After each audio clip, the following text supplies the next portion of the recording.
বন্ধুরা, কেমন আছেন? আশা করি আমার সকল বন্ধুরাই অনেক ভালো আছেন। আমিও ভালো আছি। আজ বন্ধুরা আপনাদের কাছে একটি ছোট্ট ভিডিও নিয়ে হাজির হয়েছি। আর সেই ভিডিওটি আপনাদের কারোর না কারোর জীবনে একদম 100 ভাগই উপকারে লাগবে। অবশ্যই বন্ধুরা, সম্পূর্ণ ভিডিওটি প্রথম থেকে শেষ পর্যন্ত আপনারা না ছিঁড়ে আপনারা ভিডিওটি শুনতে বা দেখতে চেষ্টা করুন বন্ধুরা। তাহলে দেখবেন কত গুরুত্বপূর্ণ আজকের ভিডিওটি হতে চলছে। আজ বন্ধুরা আমি আলোচনা করছি মানসিক শক্তিশালী হওয়ার কয়টি উপায়। মানসিক শক্তিশালী যদি আমরা না হই তাহলে আমরা কোনো কাজেই আমরা সাফল্য অর্জন করতে পারবো না। যে কোনো কাজ করতে গেলেই মনটাকে আগে ঠিক করতে হবে। আর তার জন্যই আমি এই মনটা ঠিক করার জন্য কয়টি উপায় আপনাদের বেঁধে দিচ্ছি। আমাদের শরীরের রোগ হলে আমরা ডক্টরের কাছে যাই, ডক্টর আমাদের মেডিসিন দেয় এবং কোনো কাজে যদি আমরা সাফল্য না পাই, আমরা মনে দুঃখ কষ্ট নিয়ে বসে থাকি, আমাদের জীবনটা একদম বিষাক্ত হয়ে যায়। তা থেকে উপায় পাওয়ার আমরা কি করে আমরা সেই রাস্তা থেকে আমরা একটা সুন্দর রাস্তায় আমরা ফিরে আসব, তার জন্যই এই সমস্ত ভিডিওগুলি। আর তাই আপনারা সম্পূর্ণ ভিডিও দেখুন, আপনাদের দেখবেন অনেকই উপকারে আসবে। বন্ধুরা, মানসিক দিক দিয়ে আমরা শক্তিশালী হওয়ার জন্য আমি 8টি উপায় আপনাদের বলবো।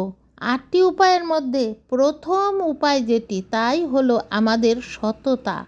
আমাদের নিজের মধ্যে যদি সততা থাকে তাহলে আমরা নিজেকেই নিজের কাছে খুব আনন্দিত লাগবে। আপনি যদি সব সময় সত্য কথা বলেন, এতে যদি আপনার লোকসানও হয় তবুও ভালো, যদি আপনার কিছু ক্ষতি হয় তাও ভালো। কিন্তু সত্য কথায় কিন্তু আপনাদের মনে রাখবেন, একবারই যদি ক্ষতি হয় পরবর্তীতে হবে না, কিন্তু একটা মিথ্যার জন্য হাজারো মিথ্যা এনে হাজির করে সবার কাছে কিন্তু আপনি লজ্জিত হবেন বা নিজের কাছেও দেখবেন যে একটার পর একটা ভুলে আপনি ঢেকে যাচ্ছেন, আর সেই ভুল থেকে আপনি আর উঠতে পারবেন না। শুধু জীবনটা ভুলেই ভুল হয়ে যাবে ওই মিথ্যা থেকে। তাই সবসময় সৎ পথে চলতে চেষ্টা করবেন, সত্য কথা বলতে চেষ্টা করবেন, এবং যে সৎ পথে থাকে তার জন্য দেখবেন ঈশ্বর বা উপরওয়ালা তার পাশে সব সময় থাকে। তাই সততাই আমাদের জীবনের সবচেয়ে বড় একটা কিন্তু আমাদের মহৎ গুণ। দ্বিতীয় যেই আমি আপনাদের উপায়টি বলবো তা হলো কিন্তু আমাদের অতীতকে ভোলা। বলেন তো বন্ধুরা, অতীতে আপনার জীবনে যা হয়েছে, যে এসেছে, যা করেছেন তা কি আপনি জীবনে আর কখনো পাবেন? যদি আপনি তাকে পেতেন তাহলে সে অতীত হতো না, সে তাহলে ভবিষ্যৎ বা বর্তমান হতো। তাই আপনারা সবসময় অতীতকে ভুলে ভবিষ্যতে কী করবেন বা বর্তমানে কিভাবে চলছেন তা নিয়ে, বর্তমানে কী কাজ করলে আপনার আরও ভালো হবে তা নিয়েই আপনারা সবসময় ভাবতে শিখুন। অতীতকে যত ভাববেন ততই কিন্তু জীবনটা একদম নষ্ট হয়ে যাবে, সেই ভুল আবারও এসে যাবে, দুঃখ আসবে মনে, মনোবল ভেঙে যাবে এবং সব সময় দেখবেন নেগেটিভ আসবে। তাই নেগেটিভ জীবন থেকে যদি আপনি দূর করতে থাকেন তাহলে কিন্তু আপনার অতীতকে একদম ঝেড়ে ফেলে দিতে হবে, অতীতকে মনেই করতে হবে না। তাই বন্ধুরা, সবসময় অতীতকে ভোলাটা আমাদের সবচেয়ে বড় একটা শ্রেষ্ঠ গুণ। অনেকেই দেখবেন আছে এমন অনেক মহান ব্যক্তি যারা অতীতকে কোনো সময় মনে করে না। অতীত আপনাদের কোনো দিনও সুখ দিতে পারবে না। তৃতীয় যে আমি বলবো তা হলো মনকে স্থির করা। কোনো কাজ করতে গেলে কিন্তু সেই কাজে মনটা দিতে গেলে একটা স্থির মনের দরকার।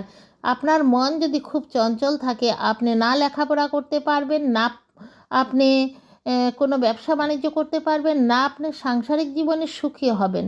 তাই আপনার মন স্থির করার জন্য একটা উপায় আমি আপনাদের বলে দিচ্ছি, সহজ উপায়। যেই ইষ্ট দেবতারই ধ্যান করেন না কেন, প্রতিদিন সকালবেলা আপনি ফ্রেশ হয়ে আপনি অন্তত পক্ষে 30টা মিনিট আপনি আপনার সেই মন স্থিরের জন্য, এটা হলো একটা মহৎ মেডিসিন। আপনি বসে এক মনে আপনি সেই ইষ্ট দেবতার ধ্যান করুন। দেখবেন এভাবে কিছুদিন গেলে দেখবেন আপনার মনটা কীরকম সুন্দরভাবে স্থির হয়ে থাকে। আমাদের মনে রাখবেন, মনের মতো চঞ্চল এই পৃথিবীতে দ্বিতীয় আর কিচ্ছু নেই। দ্বিতীয়তে সবচেয়ে বড় চঞ্চল জিনিস হলো আমাদের মন। যদি আপনি ঘরে বসে চিন্তা করেন কাশ্মীর ডাল হ্রদের কথা, দেখবেন এক নিমেষে সবার আগে তার কোনো গাড়িও লাগবে না আর উড়োজাহাজও লাগবে না, সে কিন্তু কাশ্মীর ডাল হ্রদে গিয়ে উপস্থিত হয়ে গেছে। কিন্তু আপনি কি সেই ডাল হ্রদের কোনো কিছু আনন্দ পাবেন? ঘরে বসে পাবেন না তো। তাই আপনার এই চঞ্চল মনে কী করবে? আরও আপনার অন্যদের দেখে দুঃখ লাগবে, অন্যদের কথা বলে চিন্তা করে দুঃখ লাগবে। তাই আমরা সেই অতীতকেও ভুলতে হবে যেমনি, তেমনি আমাদের আবার মনটাকেও স্থির করে রাখতে হবে। তাই মনটা স্থির করুন, দেখবেন পড়াশোনা করুন আর ব্যবসা বাণিজ্য করুন আর সাংসারিক দিকে হোক, আপনার দেখবেন সব কাজে মন লাগবে। মন যদি না কোনো কাজে দেন তাহলে কি সেই কাজে সাফল্য আসবে? আসবে না তো। মনটাকে সব কাজে আপনি একদম 100 ভাগ দিতে হবে। তাই তার জন্য আপনার এই ধ্যানের প্রয়োজন। বন্ধুরা, 4 নম্বরে আমি আপনাদের বলবো আত্মবিশ্বাস। আমাদের নিজের যদি মনোবল না থাকে আমি কোনো কাজ করতে পারবো 100%, যদি এই আত্মবিশ্বাস না থাকে তাহলে কি আমরা সেই কাজ করতে পারবো? কোনো দিনও পারবো না। তাই আমাদের নিজের মনের মধ্যে আত্মবিশ্বাস থাকতে হবে। আমি নিজেই যদি আমার নিজের মনটা কিন্তু যদি নিজের উপরেই বিশ্বাস না থাকে, অন্যের যুক্তি শুনে শুনে আমার সব কিছু করতে হয়, তা পরের কী ঠেকা লেগেছে যে আমার জীবনটা নিয়ে ভাবার জন্য? তাই যে কাজ করবেন নিজের মনকে সবসময় জিজ্ঞেস করুন। নিজের মন থেকেই সেই উত্তরটা খুঁজে পাবেন যদি চেষ্টা করেন। তাই বন্ধুরা, মহান ব্যক্তিরা কোনোদিনও পরের কথায় চলতো না। সবসময় মহান ব্যক্তিরা নিজেদের কথায় নিজের জীবন চালিয়ে যেতেন। তাহলে আর মহান ব্যক্তিদের বাক্যগুলি আমরা আমাদের জীবনে সবসময় ব্যবহার করতাম না। মহান ব্যক্তিরা নিজের কথায় যেরকম চলতো, আপনিও মহান হয়ে উঠতে পারবেন যদি আপনার নিজের আত্মবিশ্বাস রেখে নিজের মনকে নিজেই সবসময় যে কোনো আপনার সুখ দুঃখ নিয়ে আলোচনা করে উত্তর খুঁজে পান। তাই বন্ধুরা, নিজেকে একটু বিশ্বাস করতে শিখুন। বন্ধুরা, 5 নম্বরে আমি বলবো প্রত্যাশা। কারোর উপর প্রত্যাশা করবেন না। কোনো কাজ করতে যাবেন, আমার বন্ধু আসবো তারপরে যাব, বন্ধু এলো না, আপনি যাওয়াও হলো না।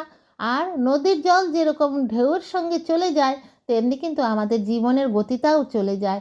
আজ যেই কাজ করতে পারলেন না, কাল যদি করতে যান তাহলে দেখবেন সেই কাজ আর আগের মতো সুন্দর হবে না। তাই বন্ধুরা, মনে রাখবেন যে কারোর উপরে প্রত্যাশা করবেন না। স্বাবলম্বী হয়ে ওঠার নিজের মধ্যে প্রবণতা রাখুন যে মা করে দেবে, বাবা করে দেবে, আমার বন্ধু করে দেবে, এইগুলি আপনি কোনো সময় চেষ্টা করবেন না। নিজের মতো নিজের জীবনটাকে চালিয়ে যাওয়ার মতো নিজের মধ্যে নিজের সেই একটা দৃঢ়তা রাখুন। অন্যকে সবসময় ব্যবহার করার এই প্রবণতাটা ছেড়ে দিন। 6 নম্বরে আমি বলবো আপনাদের ভয়। কোনো সময় কোনো কাজ করতে ভয় করবেন না। হয় হলো না, কিন্তু কি হলো, আমি করবই করব। আমার নিজের জীবনের যেই কাজটা আমার করলে দরকার সেটা আমার মনে যা বলেছে তাই করব। তাই মনটাকে সবসময় বড় করুন, সাহস আনুন, ভয় করবেন না। 7 নম্বরে আছে সন্তুষ্টি। নিজের কাজ করে আমরা যা ফল পাই, যা রেজাল্ট পাই, এর উপরে আমরা সন্তুষ্টি। অন্য করে দিলে সন্তুষ্টি আসবে, নিজের হবে না, তা করবেন না। বন্ধুরা, মনে রাখবেন এভাবে যদি করে যান তাহলে অনেকই সুখী হবেন আপনার জীবনে। আরেকটা হলো নিরাশ না হওয়া। যে কাজ করতে যান, আমার একবার হলো না, দ্বিতীয়বার যাব, দ্বিতীয়বার হলো না, তৃতীয়বার যাব, এভাবে আপনি দেখবেন একসময় সন্তুষ্টি পেয়ে যাবেন।